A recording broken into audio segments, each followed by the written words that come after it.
নমস্কার বন্ধুরা, all time রান্নাঘরে আপনাদের সকলকে স্বাগতম। আশা করি সবাই ভালো আছেন এবং সুস্থ আছেন। তো আজ আমি আপনাদের করে দেখাবো ডিম দিয়ে একটি সুন্দর টিফিন রেসিপি। আপনারা এই রেসিপিটি সন্ধ্যাবেলায় অনায়াসে বানিয়ে কিন্তু খেতে পারেন। খুবই সুন্দর একটি রেসিপি। তো স্কিপ না করে পুরো ভিডিওটি দেখবেন বন্ধুরা। আশা করি আপনাদের খুবই ভালো লাগবে। আর এটি সস দিয়ে খেতে খুবই সুন্দর হয়। আপনারা আপনাদের ইচ্ছা মতো পরিবেশন করতে পারেন, কোনো অসুবিধে নেই।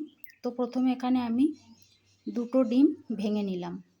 আপনারা ডিমের পরিমাণ বাড়িয়ে বা কমিয়ে নিতে পারেন। এখানে আমি 2টো ডিম ব্যবহার করলাম। ডিম দুটো ভেঙে নেব একটা জায়গার মধ্যে। তারপরে এখানে স্বাদ মতো লবণ দিয়ে দিলাম। লবণ দেওয়ার পর একটা পেঁয়াজ টুকরো করে রেখেছিলাম সেটা দিয়ে দিলাম। আর সামান্য চিলি ফ্লেক্স দিয়ে দিলাম। একটু স্বাদ মতো লঙ্কার গুঁড়ো দিয়ে দিলাম। একটু জিরের গুঁড়ো দিয়ে দিলাম।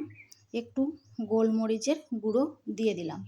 এইগুলো দেওয়ার পর ডিমটাকে ভালোভাবে ফেটিয়ে নেব।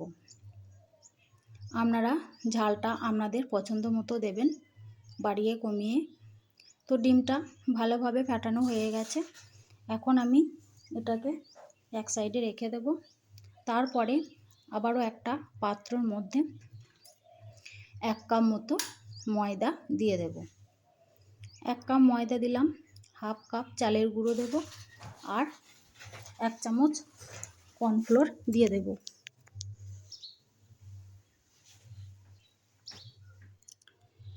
এগুলো দেওয়ার পর এখানে কিছু উপকরণ অ্যাড করব। একটু স্বাদ মতো লবণ দিয়ে দিলাম। 1 চামচ হলুদের গুঁড়ো দিয়ে দিলাম। এই দুটো উপকরণ দেওয়ার পর ভালোভাবে একটু মিশিয়ে নেব। মেশানো হয়ে গেলে এখানে আমি নর্মাল টেম্পারেচারে থাকা জল দেব, কিন্তু জলটা একবারে দেব না, অল্প অল্প করে জল দেব। আর একটা ঘন বা মিডিয়াম সাইজের ব্যাটার তৈরি করে নেব।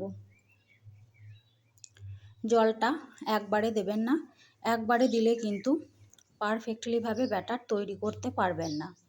অল্প অল্প করে জলটা দেবেন আর একটা ব্যাটার তৈরি করে নেবেন।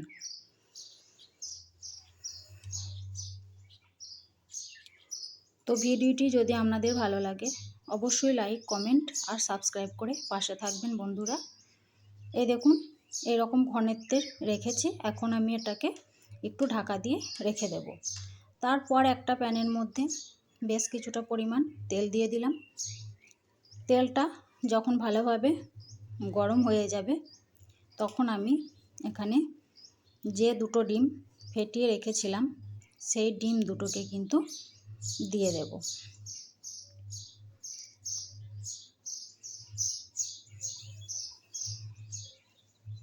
তেলটাকে একটু প্যানের মধ্যে ছড়িয়ে দেবেন। ছড়িয়ে দেওয়ার পর তেলটাকে কিন্তু সুন্দরভাবে গরম করে নিতে হবে।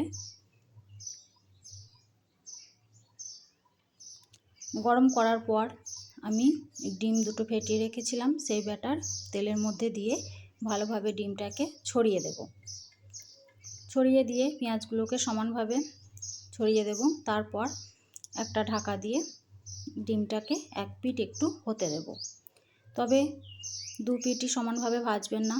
ওপর পিঠটা যখন একটু কাঁচা কাঁচা থাকবে তখন কিন্তু ঢাকাটা খুলে ডিমটাকে সুন্দরভাবে উল্টে নেব।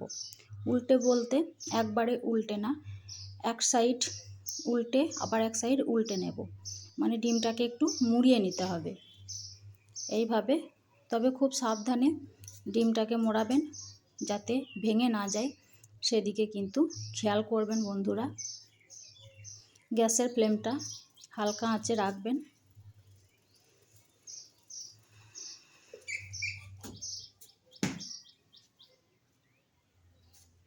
উল্টে দিলাম আবারও এক পিঠ। তারপর ঢাকা দিয়ে আবারও একটু হতে দেব। হওয়ার পর একটা খুন্তির সাহায্যে ডিমটাকে কিন্তু টুকরো টুকরো করে লম্বা করে কেটে নেব।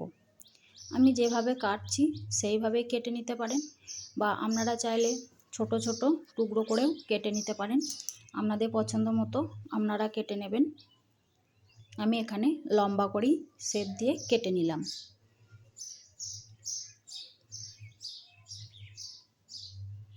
সবগুলো কাটা হয়ে গেছে। এখন আমি এটাকে এক সাইডে রেখে দেব। তারপরে যে ব্যাটারটা তৈরি করে রেখেছিলাম সেই ব্যাটারটা নিয়ে নেব। এখন আরও একবার আমাদের ঘনত্বটা দেখিয়ে দিচ্ছি। তারপর এই ব্যাটারের মধ্যে একটু লঙ্কার গুঁড়ো, একটু চিলি ফ্লেক্স, দুটো কাঁচা লঙ্কা আর হচ্ছে 1 চামচ মতো ম্যাগি মশলা দিয়ে দেব। দেওয়ার পর সমস্ত উপকরণগুলোকে ভালোভাবে মিশিয়ে নেব। আপনারা এখানে চাইলে ধনের পাতা অ্যাড করতে পারেন। সমস্ত উপকরণগুলোকে ভালোভাবে মেশানো হয়ে গেছে। এখন আমি একটা কড়ার মধ্যে বেশ কিছুটা পরিমাণে সাদা তেল দিয়ে দিলাম।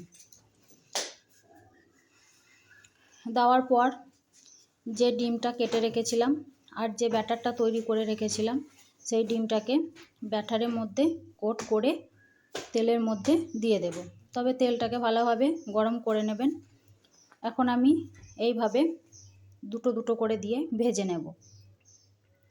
ডিমটাকে নিয়ে ব্যাটারের মধ্যে ভালোভাবে কোট করে নেবেন, যাতে ডিমের সমস্ত গায়ে যেন ব্যাটার লেগে থাকে সেদিকে কিন্তু খেয়াল করবেন।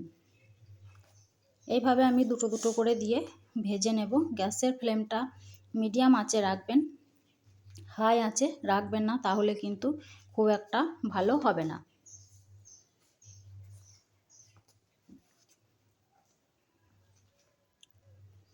তো আমার চ্যানেলে যে সব বন্ধুরা সাবস্ক্রাইব করে দিয়েছেন, আমার পাশে আছেন, তাদেরকে অনেক অনেক ধন্যবাদ। আর যারা আমাকে এখনও বন্ধু করেননি বা সাবস্ক্রাইব করেননি, তাদের অনুরোধ রইল আমার চ্যানেলটি সাবস্ক্রাইব করে পাশে থাকবেন বন্ধুরা। এইভাবে আমি দুটো দুটো করে দিয়ে তেলের মধ্যে ভেজে নেব লাল লাল করে।